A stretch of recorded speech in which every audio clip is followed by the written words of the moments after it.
ತರುವಿನ ನೆರಳು ಕೊಡುವಂತ ಸುಖವು ಕೊಡುವನು ಕೃಪೆಯ ದಿನವು.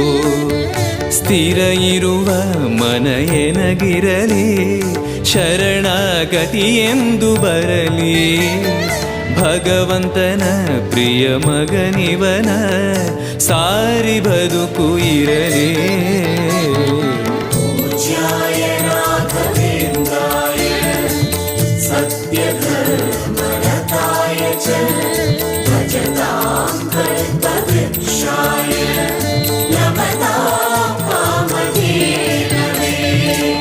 ಆಲಯವೆಂದರೆ ಮಂತ್ರಾಲಯವೇ, ಬೇರೆ ನಾ ಅರಿಯಲಾರೆ. ರಾಜನು ಎಂದರೆ ಶ್ರೀ ಗುರುರಾಜನೇ ಮತ್ತು ನಾ ತಿಳಿಯಲಾರೆ. ಆಲಯವೆಂದರೆ